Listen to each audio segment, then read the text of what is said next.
Sometimes we just need an inspiring story of someone who has made the decision to truly change themselves from the inside out and then goes for it from a whole new place, a place of self-belief and curiosity and compassion. And we need that to motivate us to do the same.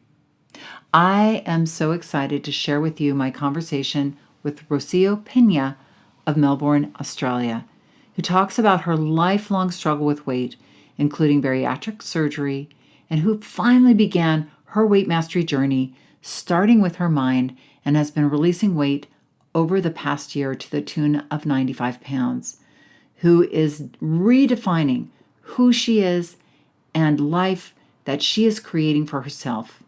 And we discuss many things, including how she is figuring out what her ideal weight should be, not from a chart, but from a DEXA scan of her body. Truly fascinating stuff. So please join me in this exciting episode from Down Under and come on in. Did you know that our struggle with weight doesn't start with the food on your plate or get fixed in the gym? 80% of our weight struggle is mental. That's right. The key to unlocking long-term weight release and management begins in your mind. Hi there, I'm Rita Black. I'm a clinical hypnotherapist, weight loss expert, best-selling author, and the creator of the Shift Weight Mastery process. And not only have I helped thousands of people over the past 20 years achieve long-term weight mastery, I am also a former weight struggler, carb addict, and binge eater. And after 2 decades of failed diets and fad weight loss programs, I lost 40 pounds with the help of hypnosis. Not only did I release all that weight, I have kept it off for 25 years. Enter the Thin Thinking podcast, where you too will learn how to remove the mental roadblocks that keep you struggling. I'll give you the thin thinking tools, skills, and insights to help you develop the mindset you need, not only to achieve your ideal weight, but to stay there long term and live your best life. Hello, welcome. Have a seat. How is your January going? Mine is going pretty good. I laugh because it's been the best of times and the worst of times. My daughter just left to go back to her last term of college, and it feels a little more calm around here. I think those of you whose kids have left home but then come back understand what I mean. It's amazing to have them home, but my goodness, isn't it great when they're gone? I sound like a really bad mother. I'm so good. I really love my kids, and I just have so much space in my heart for them, and I connect with them. But gosh, in the first couple of months of being an empty nester, I went from being super sad to, wow, I just love the quiet, and I just love being able to be with my husband, and we kind of got our own groove going on. So when my kids come back, it's a complete disruption of that, which is fine. It's great, but it's nice to have it back. You know, my daughter is funny. She works so hard. She's, gotten straight A's in college. So proud of her. I think she's gotten straight A's since we were thinking about it and joking about it. I think she had an art course in 7th grade where she got a B. And it didn't even count as a B because it was part of like this 3-class thing. So she's an A student. And she's a researcher. She's loves her research. But when she's at home, she's a slob. She leaves her dishes behind. She doesn't really offer a lot of help. And that's on me and my husband too. We when they're home, we do like to spoil them a bit. But, I did point out to her, I was like, hey, leaving your dishes on the counter, come on, you know better. You live by yourself now. You're taking care of your house. You know how to clean up after yourself. And she's like, but Mom, I'm a guest. I was like, how quickly they go from, being a part of your household to being a guest. So we turned that belief system of hers around pretty quickly. But still, like I said, calm after the storm. And I remember when my kids were young and we'd go and visit my mother in law. And so we'd come in and create a hurricane in her house. And, we knew she'd love to have us there. But now I understand that wonderful day that we were leaving and how she was like basically pushing us out the door because she couldn't wait to get back to her own calm life. So I kind of chuckle at that now. I get it. So, yeah, so I appreciate the quiet and the ability to focus now. And there is a lot going on. For instance, we are starting today, the day this episode is dropping, our January shift 30-day weight mastery process self-study offer that will be running through the 23rd. So when you enroll now in the shift self-study, not only do you get that self-study course for a year, so you can go through it a couple of times, a number of times, but you also get a free live shift process that is led by me. I do one in the spring and one in the fall, so you can choose one of those. And a super New Year's bonus of the Shift Weight Mastery Express, which is a bundle of our top 5 hypnosis downloads that includes hypnosis for the desire to exercise, stress management, drinking less, and more. So you can get the link in the show notes. You can explore and look at the offer. Just click on the link and you can look at all that's included. Over $800 worth of bonuses when you enroll before the 23rd. Okay, now, like I promised you, I have an interview with Rocio Pena, who has been in my world for over a year. She's been an inspiration for many of the students in my membership, and now I know she's going to be an inspiration for you. I think there is something amazing about listening to success stories going on in the subconscious mind. Our conscious mind listens, for sure, to what the person is saying, but our subconscious mind imprints who they are and how they're being. So I know you're going to get so much from Rocio, both on a conscious and subconscious level. So let's dive in. Hello, Rocio. It's so nice to see you. And what time is it there? Because it's afternoon here in Los Angeles. And what time is it there in Melbourne, Australia? Hi, Rita. So for me, it's 10:15 a.m. the next day. So Right. yes, Friday for me. I always love that. It's so fun to speak to somebody in an alternative reality because the sun is shining for you, the sun is shining for me, but you are a day ahead of me. Yeah. You're So already I'm in, thank coming, God it's I'm bright. coming, I'm coming to you from the future, and I can tell you it's the same old.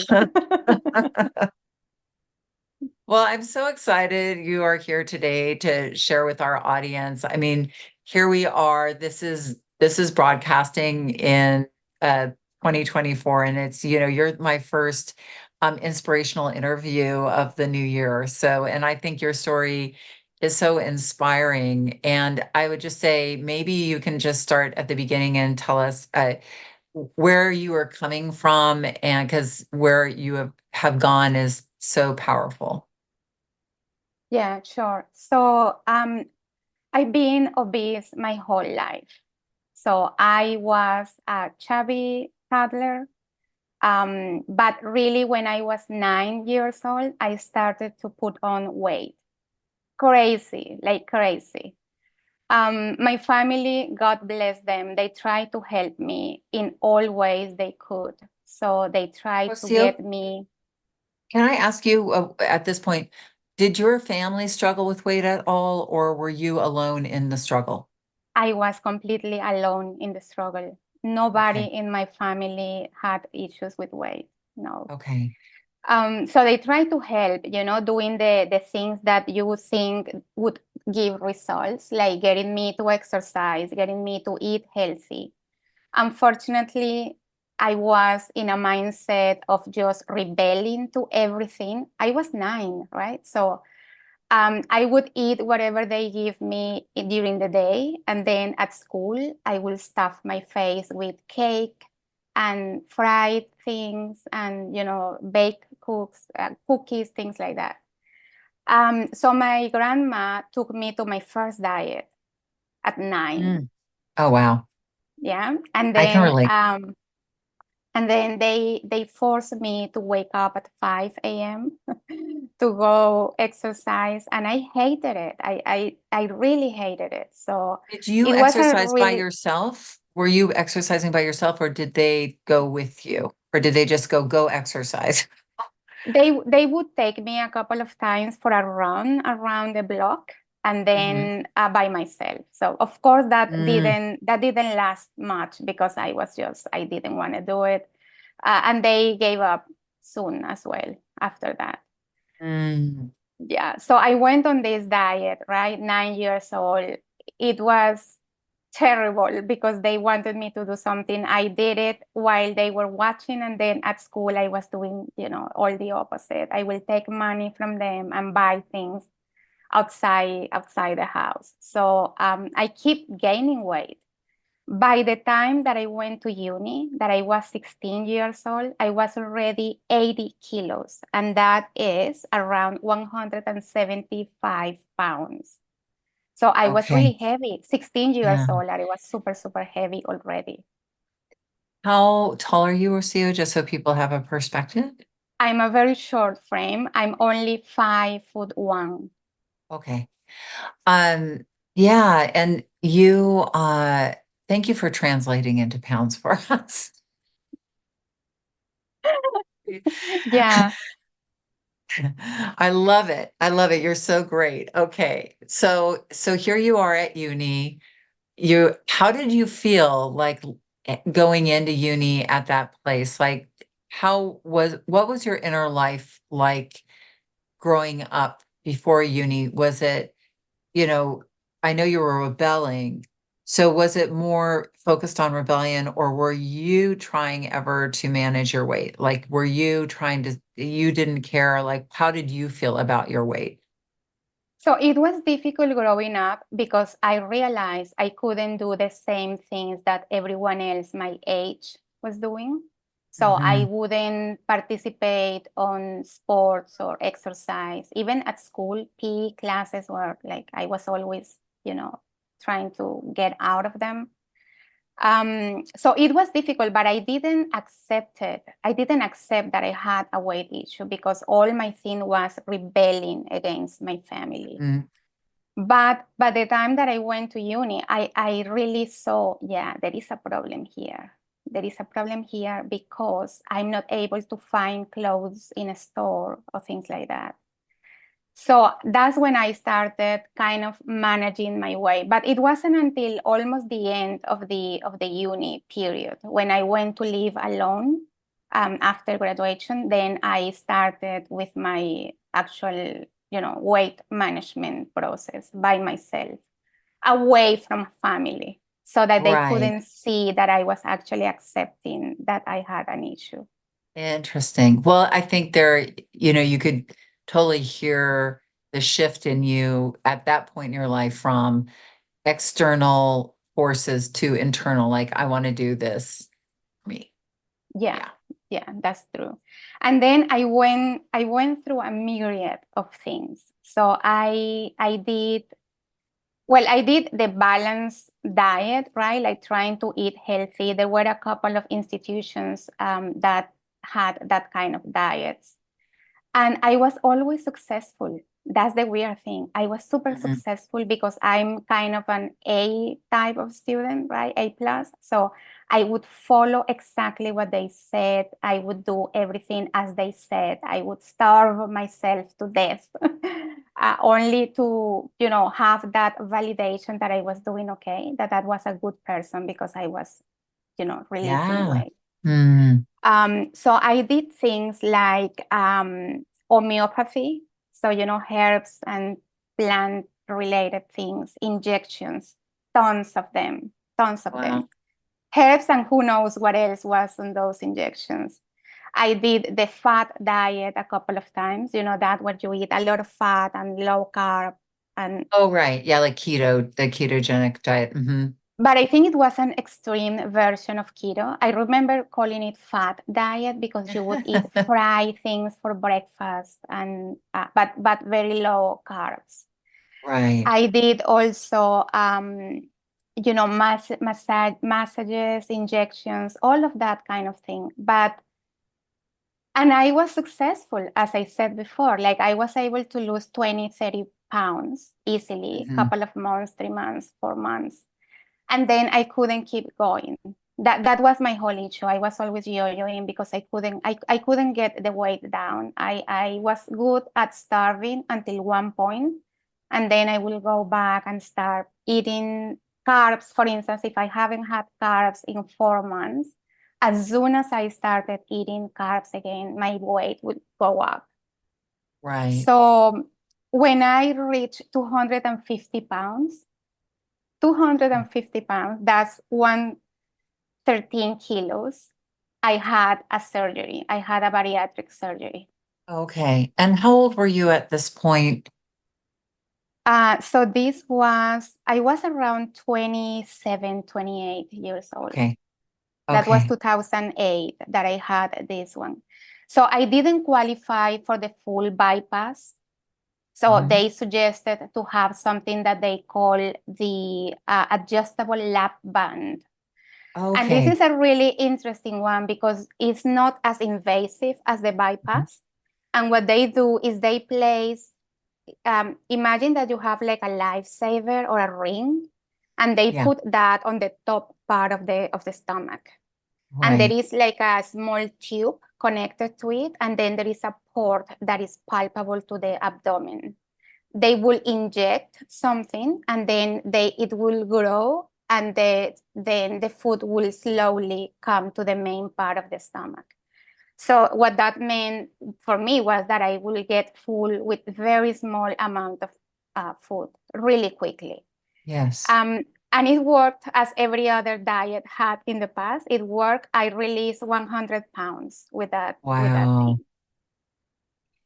And but then by I think it was like 1.5 years that I released all that way. Hmm.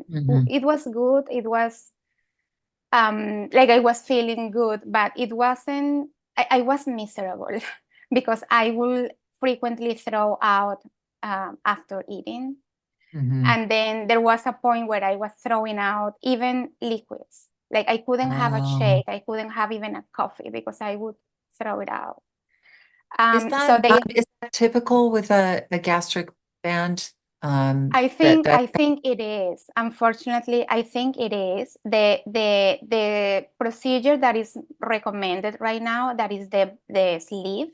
wasn't available at the time. And I think they Right. have moved from doing this lap band to doing sleeve because it Right. has less issues like this. So I I understand. kind of had like two stomachs. I had one stomach before that ring and then my main stomach. Um, and at one point they had to deflate the whole band because I wasn't tolerating anything. Oh no. So they deflated it, and then I maintained my weight for around 2 years. Wow. That's what Okay. happened with the surgery. But I certainly went up. So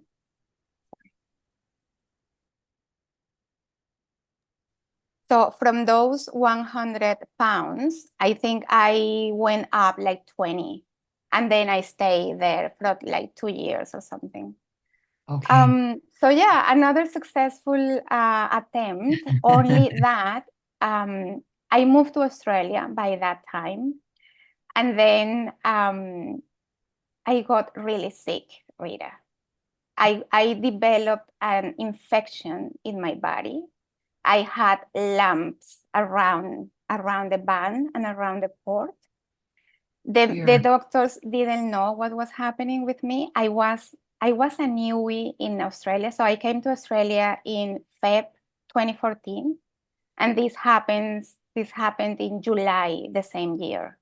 So I went to the hospital. They didn't know what was happening with me, but we knew it was related to the band.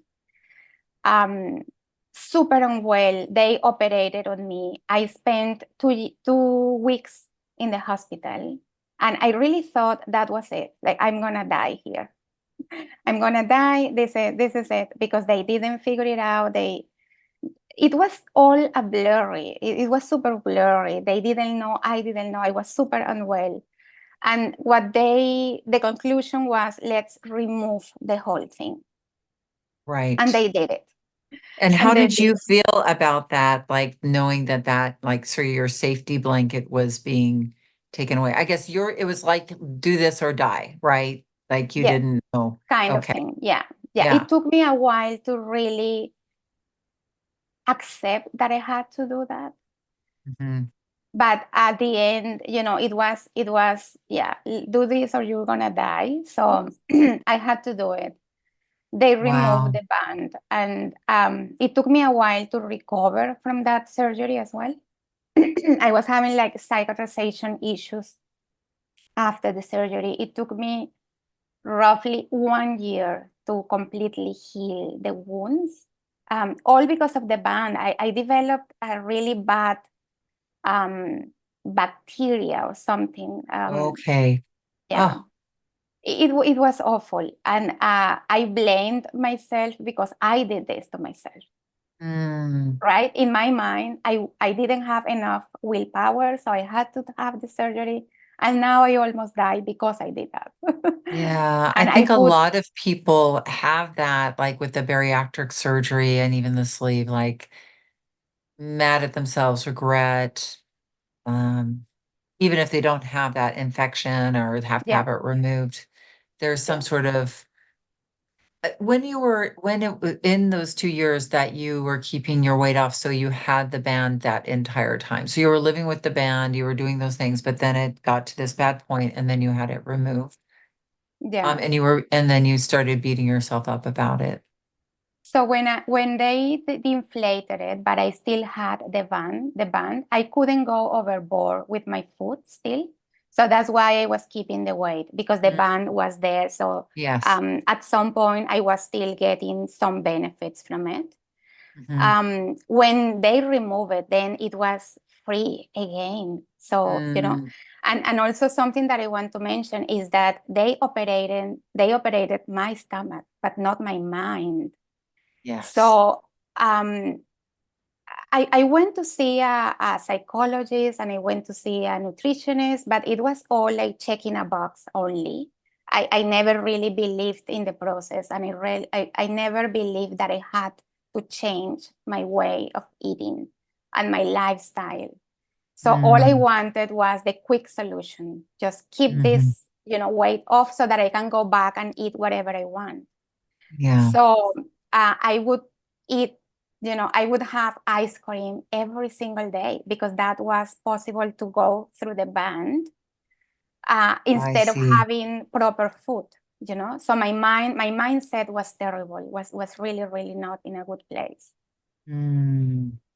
Yeah, Yeah. I think that happens for a lot of people.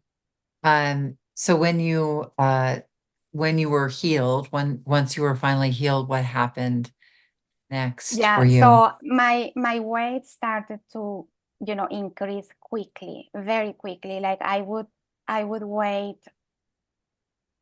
6, 8 pounds more from one week to the next week, to the next Mm. week, to the next week. I was already here, so I was already, working as well. So I decided, okay, I'm gonna try something again. So I did two more things before I found you, Rita.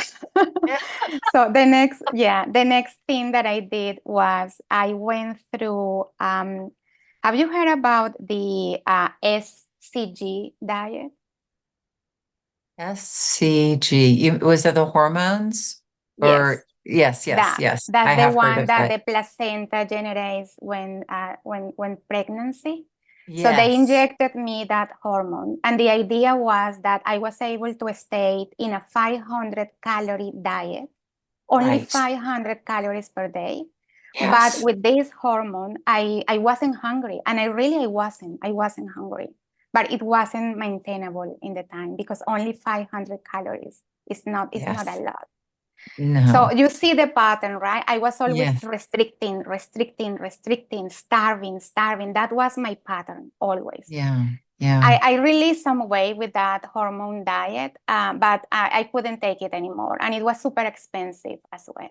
So Yeah. I left that one. And then I went to see an endocrinologist because I thought, oh, maybe my hormones are out of whack. So this endocrinologist is gonna, this is the person that is gonna fix me. So I went there and they put me on a shakes diet. It's That you can always count on unbelievable. doctors. It's unbelievable. Like I really looked for help many times, but I didn't get the right help. I wasn't looking in a good place. So I had these two shakes, so two meal replacements with shakes. I was in this Opti Slim shake, Okay. and I had only one meal per day, also restricted, right, in calories. So again, I released like 20 pounds. But then I couldn't keep going. I was miserable, miserable. I was depressed because I wasn't eating. I wasn't enjoying life, right? Yeah. So then I was in the middle of that when COVID came. And they called me to tell me that they will continue the process online. And I saw this as an opportunity to get out of it. And I Mm. told them, no, I don't want it. And Hmm. then um, I'm going to tell you this, and I'm super ashamed of this, but this was my mindset at the moment. I thought we were all going to die with COVID. Yes. Yes. So if I'm going to die, I'm going to die eating what I want and what I Yeah. like.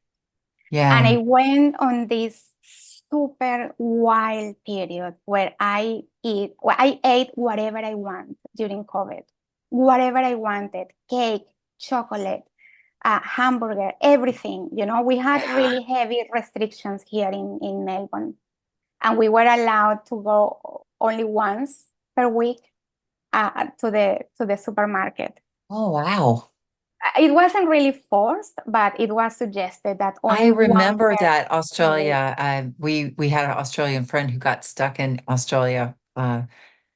He went home and he ended up staying there a really long time because I think they shut everything down, the borders, Everything. everything. Yeah, Yeah. yeah, yeah, We yeah, forget totally. how quickly, and you are not alone. I'm sure a lot of our listeners share in your story with eating whatever, because we didn't know if we were going to live or die. So why Exactly. not? And I remember going to the grocery store and there was no flour or sugar on the shelves because everybody was baking. You know Yeah, what I mean?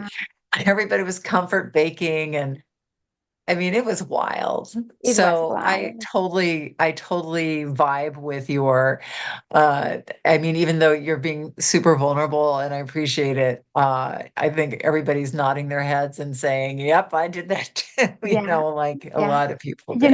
With my husband, so he can release a little bit of weight, but he doesn't have a weight issue. Okay. So what we did, he would go once a week to the supermarket to buy the normal food, and then I Okay. would go another day to buy all the gack that I could, all the gack. And we were like, yeah, we were really reckless. I packed in 50 pounds During the in that pandemic. period. Yeah, Wow. Yeah. yeah, Yeah, no, I mean, I think the average weight gain was 30 to 40 pounds during the pandemic. So 50, that's pretty much in the range. So, yeah. wow. I would Yeah. eat all day long. I would bake. I would fry everything. Like who cares? Like, and I Right. wasn't going to the office because that was what kept me before from keep going up in my weight. That I have Yeah. to wear clothes to go to the office, and Yeah. because I had a really big body, I couldn't find clothes. So that was actually what kept me not keeping my weight up. But now during COVID, I was at home using Mhm. yoga pants. So I didn't have that restriction and nobody was seeing me. Yeah. So yeah, who who cares? Then I think 1.5 years into COVID, I realized, we are not gonna die now, probably. I have to do something. I have to do something with my weight. And that's when I found you. But at the same time, so I was kind of, studying a couple of options. One was I was starting to think of treating food as an addiction. Mm-hmm. So I was looking at Overeaters Anonymous, which I Mm-hmm. didn't know that such thing existed by the time, but I found it on internet. I mean, AA meetings and things like that, but I didn't know there was an actually OA Yeah. organization. Mm-hmm. And also I found something called BLE, that is a similar program Mm-hmm. treating food as an addiction. So that was one. And the second one is my general practitioner, my GP suggested Ozempic. Mm-hmm. So I was, debating between those two. And then one day I was scrolling through internet. I think it was Instagram, and I saw your ad. And that's when I decided, I knew in my mind, I knew I had to do something different. I knew that the restrictive diet wasn't working, because that's what I did all my life. And those three Yeah. examples, right? The shakes, the HCG, and the band, those three diets were just restricting, starving. Mm-hmm. And I knew I had to do something different. So Mm-hmm. either Ozempic or the addiction, they were restricting me again. They would restrict a lot. And I Mm-hmm. didn't want to do that. So I bought your program, and I prayed that it would work this time for me. Yeah, Mm-hmm. yeah. That's what I Wow. did. Well, what did you think?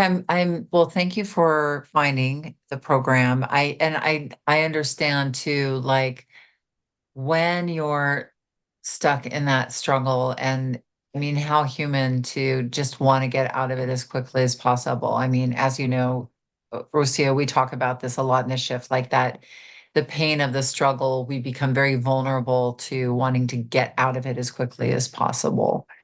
But so what made you, so when you heard about hypnosis, were you like, what's this hypnosis stuff? Or had you heard, like, what was your exposure to hypnosis at this point? So as an alternative.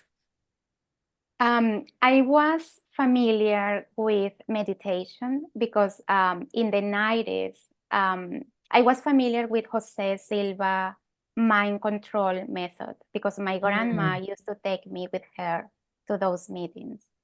I And just and found those out about him and I ordered his ah book. Like, I want to learn more about it because he seems like a right. very interesting He character. I mean, was like, a really I met him in person. So oh, wow. I think Mind Valley now has the rights of the Yes. method. Yes. I think they Um, offer a course. Hmm. they offer a course, yes. So I was familiar. And I don't think it's exactly the same as your No, hypnosis, no, no. I don't think but so either. but it was like mind, like using your mind for your purposes, and Hmm. really controlling your mind. Yes. So So because I you would, was familiar with that, your hypnosis method, it wasn't something weird for me, as for many right. other people, like, oh, this, Yeah. sounds weird. No, for me, it was totally natural. And I actually believe on it so much. I Good. really know that the subconscious runs the show most of the time. For sure. So, so you enrolled in the program and how, I mean, so as we're not here to talk about the program. We're here to talk about your journey, but how did that begin to change things for you as far as in your internal journey? Well, Rita, so for the listeners, we have this period, this preparation period that we have to do before the 30-day process, right? Yes. I had to go through it 3 times, Rita. It took me a month to commit to actually doing what you were asking me to do. Right. Because even though I had struggled with weight my whole life, I had never counted calories. I Mm-hmm. had never exercise. I had Mm-hmm. never treat this as a lifestyle. I always Mm-hmm. wanted the quick solution Right. and let me go back to eating as I want. That was Yeah. always my thing, and that was the wrong approach. So when you ask, all the things that overall what we are gonna do and what we are asking for, I was, oh, I don't know if I can do this. I don't know Yeah. if I'm willing to do this. I think So too, just so that if somebody's listening and they've never been exposed to the program, and we aren't asking like calorie counting like a diet. We are looking at it from a complete. We're using our minds like a scientist. So which actually getting clear on certain data for being able to predict your own weight release is a very empowering for people. So, um, but I think what Rocio's talking about, and many people find in that prep, is like, oh no, this is something that is going to be restrictive or deprivational. And well, I don't want to put words in your mouth. I mean, please, how did you find that then as you went through the process using that? Like well, I'm curious what made you kind of come to peace with that? Like what, when you on that third time through prep. well, I it, love it, it that. was it was some of the same, so, because in my mind I knew I had to do something different, Yeah. and I knew balance was the key here. So I Hmm. couldn't keep going on restricting and then going crazy, because I, my thing was I never had breakfast, for instance. Like my whole adult life, I never had breakfast. And I Wow. would eat a really crappy lunch. And then at night, when I was completely, running on fumes, is when I would eat a whole pizza. Yeah. That doesn't make sense at all. So I knew in Right. my mind that there has to be something different. I had to do something different. And what you were asking me to do made sense, but and it was totally clear what I wanted to do, what I had to do, but I didn't know if I was able to. And I didn't Yeah. want to fail and keep failing. Yes. So that was that battle in my mind, I like, should I do understand. this? Shouldn't I do this? But what really at the end, what I say, well, I have done so many things. Let's give this a go. Let's see what happens. And I started. You know how you ask us not to start a Monday, Uh-huh. preferably another day, because we don't want to, like, okay, the, Right. the, the Yeah. Like same to be like cycle, every other right? diet. Right. I couldn't find another day. I always had an excuse for Tuesday, for Wednesday, for every other day. So I started a Monday. And that was the best decision I've made so far. Yes. Well, you're the rebel, Rocio. I love it. Well, and so you started, and was it, I think the thing is we are under so much pressure, and when you think about failure, because you mentioned you didn't want to fail, and I think so many people, that is something that might keep them from doing something. And we think of failure as this external thing, but I mean, it really is like we are afraid that we're going to beat ourselves up you know, if we don't do what we want. But we've been doing that anyway for so long, it's very insane. Um, did you use, because in the prep we have like a prepare for success hypnosis. Did you use that to help you also get ready? I did. Yes, yes, yes. As I said before, like, I am a kind of A+ student. So once I commit to do something, I follow. I followed everything that you requested. Yeah. Wow. So as you went through, what changes did you see in your mindset? Like what were the changes that were, you know, that you can remember that as you went through that helped you um, get on this journey that you've been on? of Yeah, transformation? so when I finally committed to doing it, there were two key things that I had always, front and center. One was that notion that we are in a beginner's journey, we are learners. So I was seeing everything with fresh eyes and taking in everything. And because I had never tracked, I have never counted calories, I didn't have that baggage with me. And I Mm-hmm. am big in planning. I love planning. So for me, that was like a project that I was embarking on. So Mm-hmm. planning, and doing everything, learning new things. That was one thing that I had, in front. And the second thing was perfectionism, as you just mentioned, because Mm-hmm. in the past, what tripped me up every time was be perfectionist, and I'm Mm-hmm. recovering from it.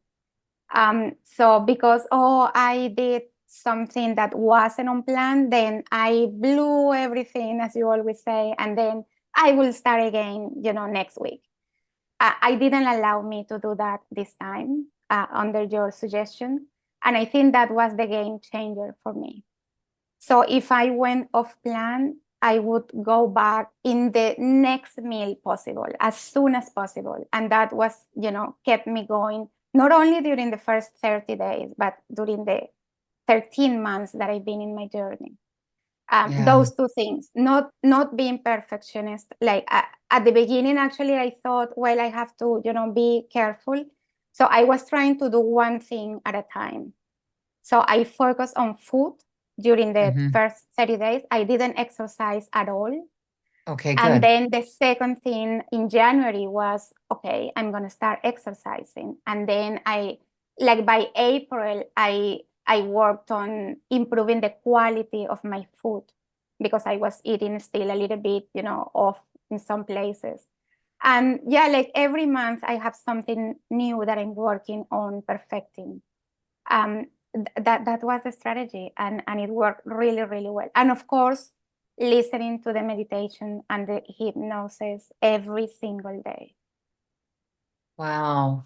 So what I'm hearing, and just for our listeners to kind of glean from your wisdom, and I do think that this is so true, is that you kept it simple and you kept on going. So you just said, okay, I'm not going to worry about exercise right now. I'm just going to focus. And you really did take it, because I do think that the long-term journey is about learning. So you were like, I can't even, and I've had many, many other people similar, Rocio, which is like, you don't have to exercise, especially if you have a significant amount of weight to release, in order to release weight. And when you know how to release weight specifically, as we teach you, and you just got your food in, and we don't say, here, eat this, eat that. That's up to you, but that you just started focusing on, like, you taking ownership of your food journey, like working that out for you, which is so great for people, because then they're in the driver's seat of their weight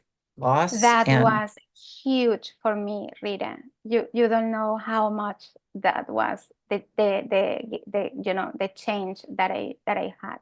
Because in the past, I always wanted, give me, give me, give me, give me, give Mhm. me, give me, and I'll follow to the T, but give me, give me. What do I have to do? This time when you said, well, you have to figure it out for yourself, I can give you some guidelines, but it's your journey. That's when I finally took ownership. That Mhm. empowered me to take control of my life for the first Yeah. time in 40 plus years. About food, and not only food. I think this is not only a weight journey, as Mhm. many have said in the podcast before. This is not just a weight journey. This is a life changer journey. Yeah. I love that. Now, what are you doing since you eased into exercise on this journey? Maybe the listeners are a little curious, like, what did you decide to focus on as far as your exercise of choice, or are you doing a bunch of different types of exercise? Yeah. So when I started exercising, I went just to the treadmill 3 times a week. That was Okay. my initial thing. 1 hour right? So I live in a like an apartment complex. So we have a gym here in the building. I Oh, would go fantastic. down to the gym. I would do 1 hour, slowly walk. Like I started the journey at 268.5 pounds. So Okay. that was huge, right? I Yeah. had difficulty even walking. So I started 3 times a week, 1 hour, slowly.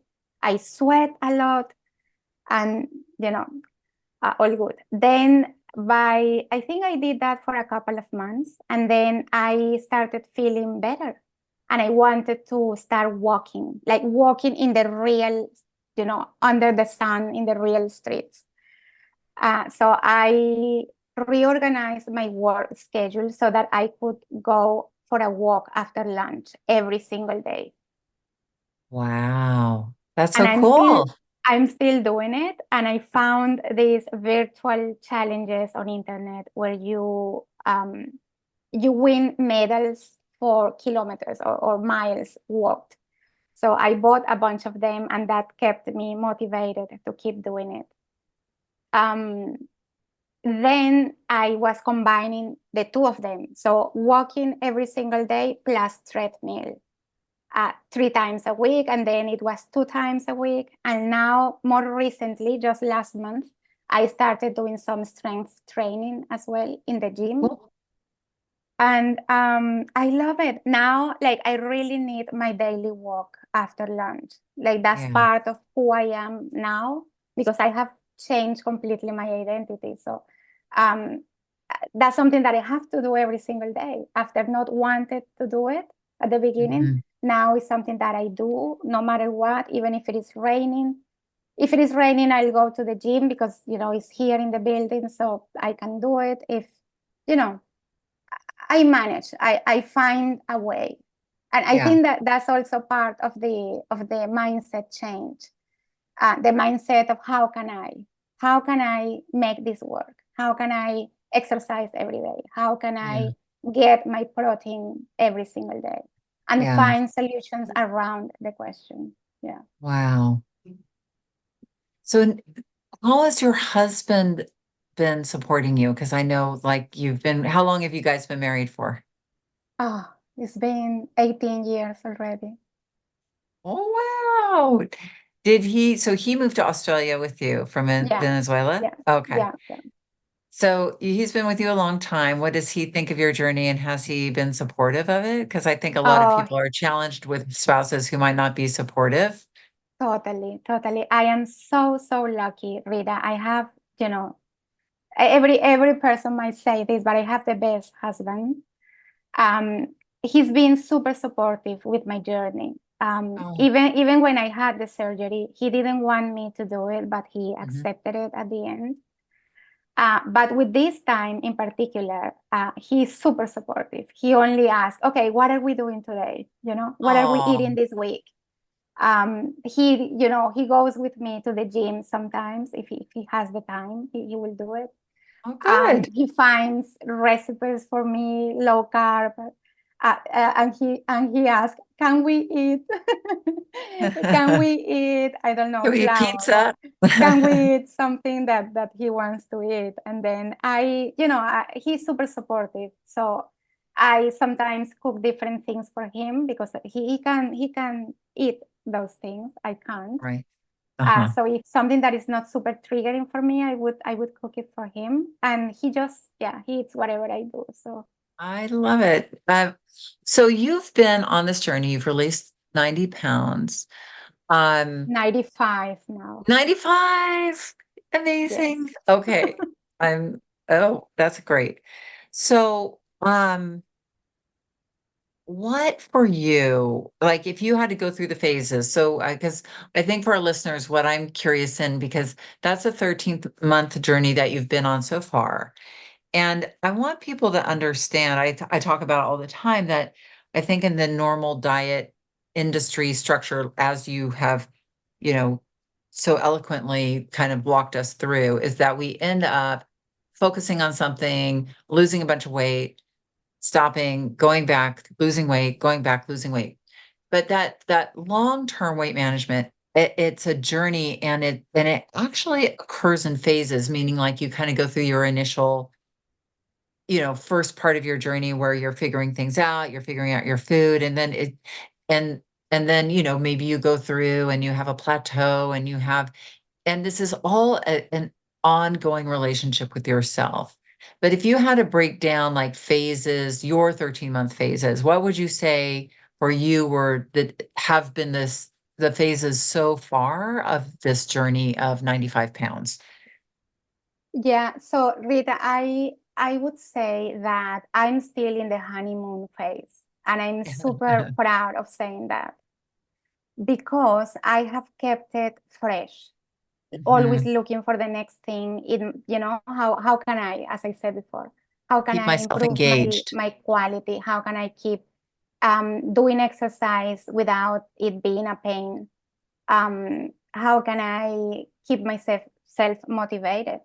So I think I'm still in the honeymoon phase. Of course, I've gone through a couple of periods, like I was not exercising, then I started to exercise as a chore, and then I started liking it, and then I loved it, you know. Mhm. With food has been similar as well. At the beginning I was like, I don't know. I didn't want to give up certain foods. And then slowly, I transitioned to a healthier versions of the same food. So it's all been a discovery. Um, Mm. 13 months seems like a long time, but it's not. It's not. No. Days go just quickly. And from month to month, working on something new all the time has kept Mhm. me motivated, excited. I have had some plateaus, but not really. Like, not really. I was just like stay in the same weight range, for a couple of days. Like, I haven't really had long plateaus. Well, that But also, um, Rita, I've done things in parallel as well. So, working on exercising and food is one thing as well, but I had to work on other things as well. So, for instance, I had a long battle with constipation, mhm. and that's huge in a weight management. So, Was um, that just during this time, or you've had that before? no, long life. Like in my whole life, I've had this Okay. Oh, well, tell constipation. us tell us about this, because I think that some of our listeners might have Yeah. had similar things, because I've heard that before too. Yeah, I think that was aggravated with the surgery, to be honest. Surgery did Mhm. a lot of terrible things for me. Um, because I wasn't eating enough, right? So, the body was restricted, was constipated. I wasn't drinking enough water, never. I wasn't consuming healthy oils, things like that. So I went and found a naturopath, to work with that specifically. And she put me on some supplements. I'm still with her. She's a super great doctor. Um, Eating the right things for once, water, like enough water intake. And then evaluating. So she changes the meditation, the medication when it's required. And improving that in my journey has been huge as well with the weight release. Right. That's amazing. It is really Yeah. great to find a good doctor that you can rely upon, and who maybe is working outside the Western, Yeah, in that totally. area. Yeah. Because I went to doctors so many times for constipation. I went Mhm. to hundreds of, no, not hundreds, sorry, I'm exaggerating, but I went to a A few lot. of them, a lot Yeah. of them. None of them, they would give me like fiber supplements and things like that, but they never stayed with me for the long ride. Yeah. So they never saw my progress. They didn't care. So this naturopath has been amazing. The other thing was managing stress, right? Because all of this journey, eating correctly and planning and doing stuff is awesome when life goes well. But when, life gets lifey, then I would resort to food as a comfort, right? Like Yeah. emotional eating and night eating and things like that. So I had to do a really hard work with managing stress. The way I did it is with EFT, so tapping. Yes. Uh, I Excellent. I've been tapping for 10 months every single day of my life. No, maybe weekends I'm a little bit lax, but most of the week I'm tapping always on some issue, present or past, because we have to heal the past as well, to be able Yeah. to keep going forward. So I tap every single day. I meditate every single day. So I have like a morning routine, and I do a couple of things. I sometimes alternate between, journaling and meditating. It depends on how much time I have available. So yeah, I have had to learn to, nurture myself in other ways apart from food. So looking things that make me happy, joyful, finding, things that keeps me motivated, managing my stress levels, managing my body, like physiologically speaking. Yeah, and planning. So every weekend I'm planning what I'm gonna do next week and keeping it fresh and motivating. Wow. Fantastic. Well, I think a lot of what you're saying is that you are, loving yourself down the scale as we talk about, but that you are really engaging in this like a student and learner and enjoying what I hear is just like this wonderful journey you are on with yourself. So that you're keeping it fresh and I think, for me, because I've been keeping that my 40-pound loss off for 28 years, I resonate a lot with what you say because in order to do that for me, I've had to keep looking at other things like, oh, how can I make it if to keep the food interesting, like different cooking techniques and thinking about things. And I know if you're out there thinking, oh my God, I've got to work so hard at all this, it's not about working hard. It's about just staying curious and staying open to different ideas so that you don't get stuck in that rut. And that's when that old fat thinking starts to creep back. But now I'm interested in things like longevity, and Yeah. so I'm curious about that. And it ties in with my long-term maintenance journey. So it in exercise, I love what you're saying. It's like keeping it interesting, changing it up, or adding to it for sure. Totally. Yeah, Yeah. totally.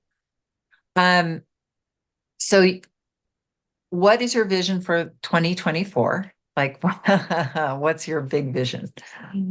Yeah. So I'm down 95 pounds so far, right? Um, but I still have weight to release. So my vision is the last time that I wore a dress, I was 11 years old. Oh, wow. Because I have huge hips that I'm learning to love now. Mm, So so my sizes, right? So my tops were before when I started the shift were 22, 24. I don't know how mhm. that translates to US sizes, but it's Are it's they big. European? Are they European European. sizes? Yeah, Yeah. So European European sizes. sizes, I think, are like one or two sizes bigger than US sizes. So like Okay. I think like if you wear a size 6 in the United States, you wear a size 10 in Europe, like that Oh, I kind of see. thing. Yeah. Okay. Yeah. So I was wearing 22, 24 tops and Uh-huh. then bottoms 26. Uh-huh. And Okay. when I could buy clothes, because to be honest, majority of my clothes are custom made because I couldn't find anything in any store. Mm. Because I'm short but really big. So I was. So it was very difficult to find clothes. So my vision still is to be able to wear a beautiful dress, a Oh, princess dress. I love Because it. the last time I wore a dress, I was 11 years old. And the last time I wore a skirt, I was in high school because it was mandatory. Oh But my once I goodness. left high school, I had never ever in my life even tried a dress or a skirt because it doesn't work. It hasn't worked for me that way. Right, So right. my vision is still to be able to, look beautiful in a dress. Couple I of love that you sizes want to wear a more. princess dress. I want, yeah, definitely. I Yeah. love that so much. Um, So so that's your the other vision to day be, I went to the department store and I was able to buy a blouse size 14. So from 22 to oh, 14, right? that's And it fantastic. could have been 12, but because I know the dryer, does Yeah. the stuff. So I bought it 14. But if I can get a couple of sizes down, yeah, that would be my vision for next year. I actually had this DEXA scan because I wanted to know how much fat, real fat and lean muscle I have. Mm, So I have an idea. I went yesterday to the DEXA scan actually. So I now today I have an idea of how smaller I can get mhm. with what I get with my composition. Right. And it's not what internet says. It's not 50 kilos or I don't know 120 pounds. It's not that. It's a lot more than that. Yeah. So I'm gonna, this December I'm gonna be working on, what is that number that I'm gonna reach for, and Mm, yeah. I didn't know that you could do that. That's very interesting. Can you explain that for our listeners who might be interested in that? Because I think that's so helpful because so many of us are under the illusion of the your insurance company tells you like you're so high, you should weigh X amount. I love how then the DEXA scan actually looks at your muscle and your frame composition.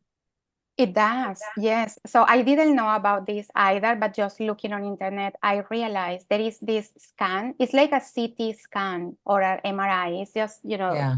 full I've body. had one across my hips for bone, like For bone bone, it's density. the same one actually. It's the Yes, same. It's the yes. same one. Okay, But this one I did it the whole body. So you know okay, how we have these crazy ideas in our head? No, is that my bones are heavy.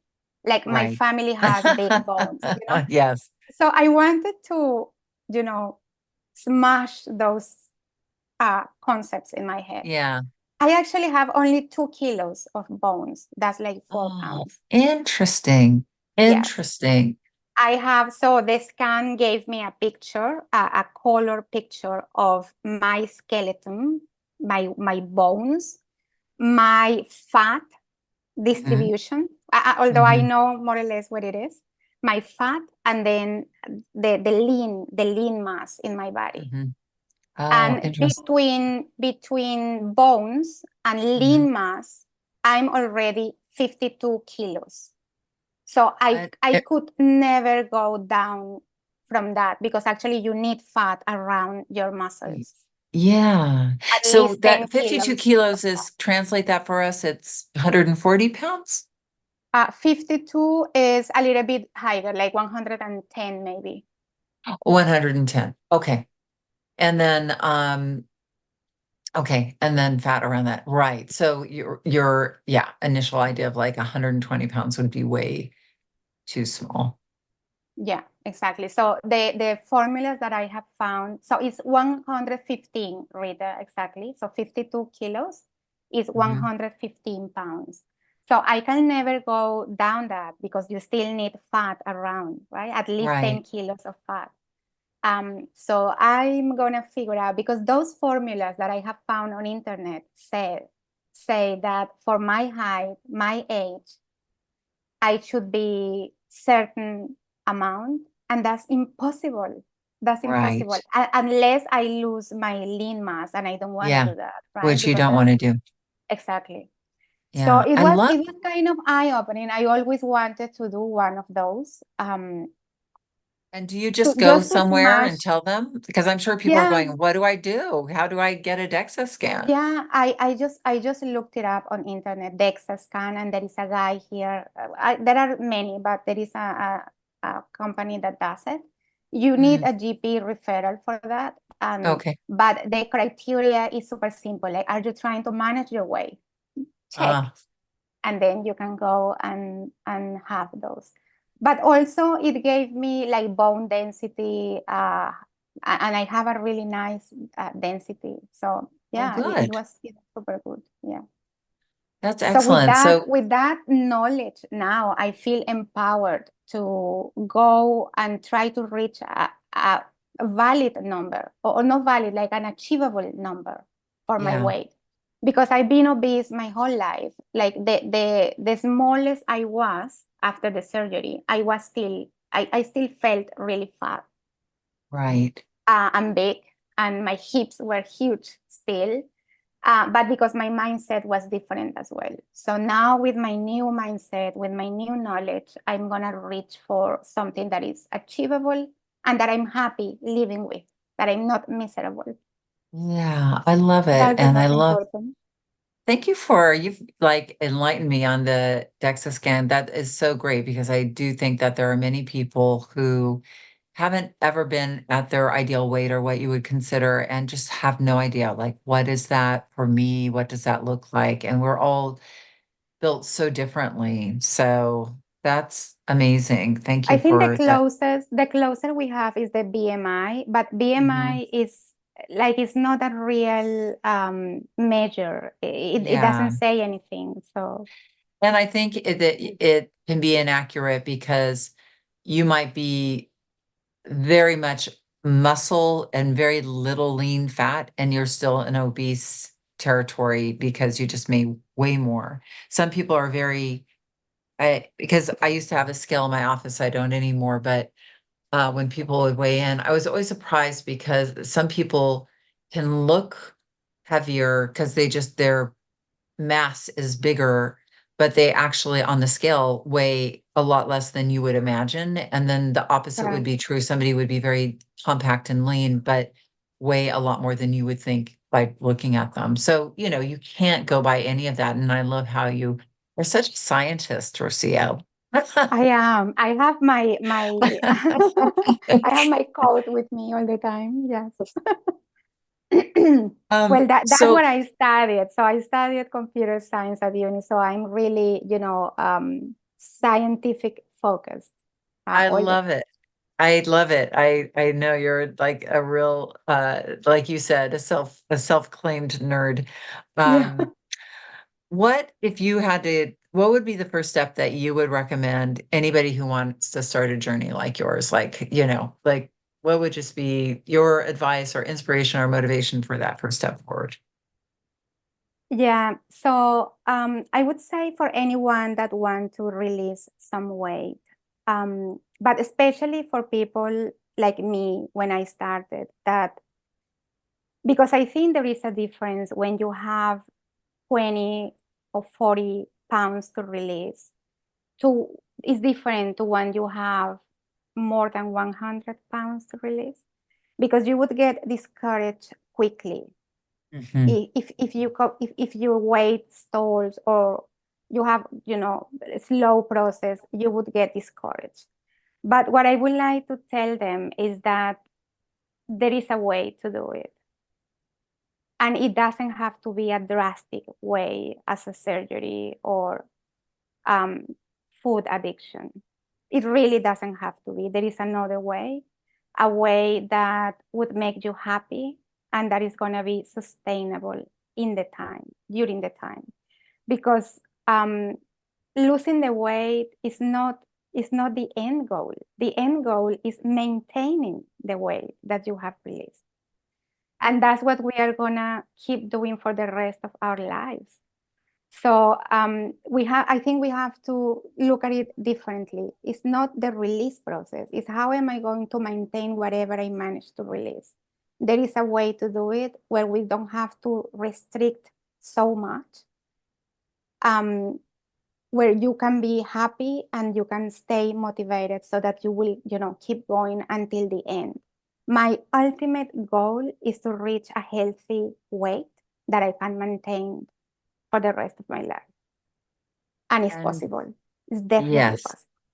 I love your attitude. And you can hear with what the way Rocio speaks, right? Dear listeners, that it isn't just about the weight, but it is about her relationship that she's cultivated with herself.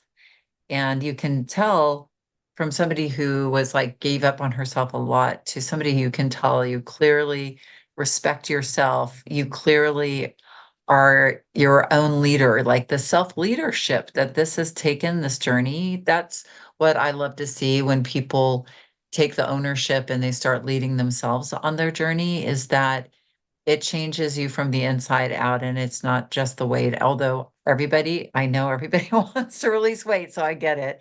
But, the leadership that it takes for you to guide yourself, and that's what I love to see. You've really clearly demonstrated a powerful journey. Thank you. It's so inspiring. One quick question, because I think you're speaking really great truth when you say there's a difference between releasing 20 to 40 pounds and releasing over 100 pounds. In the beginning for you, did you just focus on little bits? Like, did you not look at the whole picture? Like, with regards to self-leadership, did you say, let's just focus? Because I can tell, like, you really were like, I'm not even going to think about the, exercise. I'm just going to focus on food. And so you weren't thinking about 100 plus pounds. What were you looking at?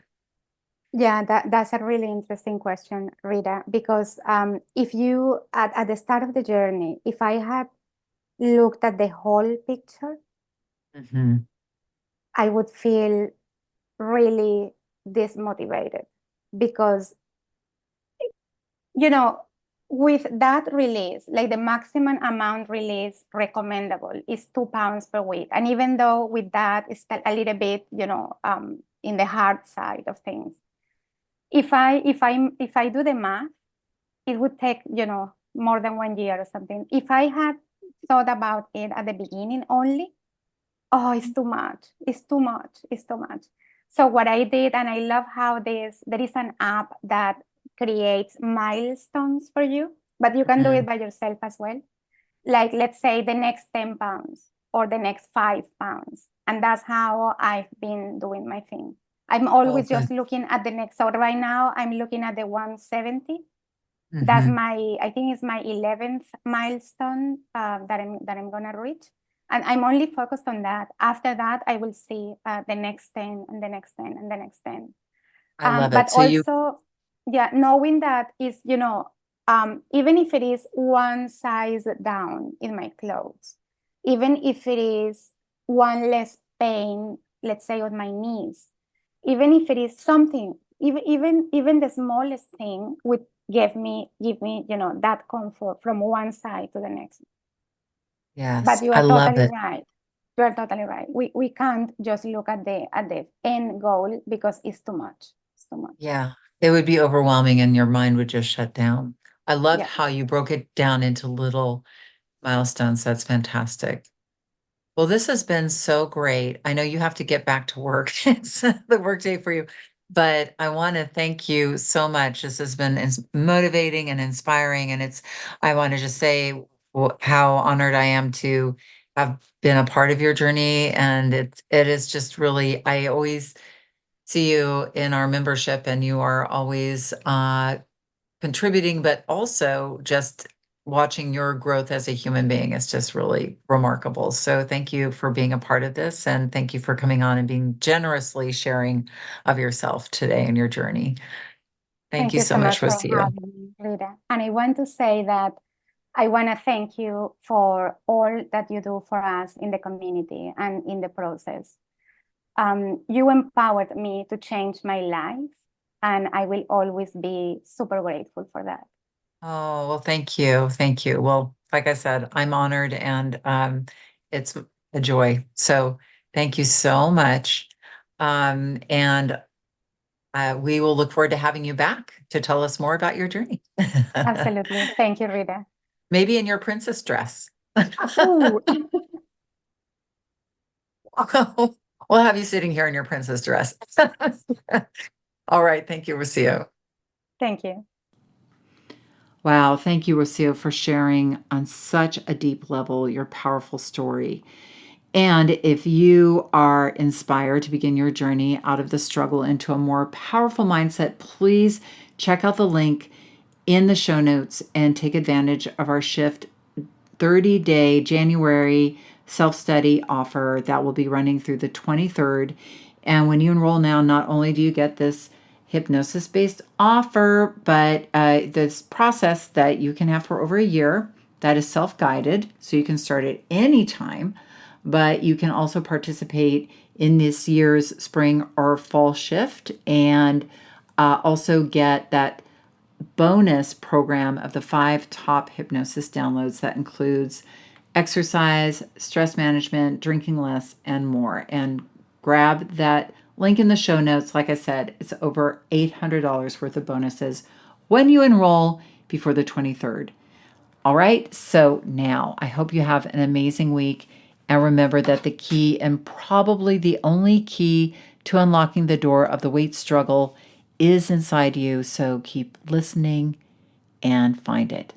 Have an amazing week. I will look forward to seeing you very soon.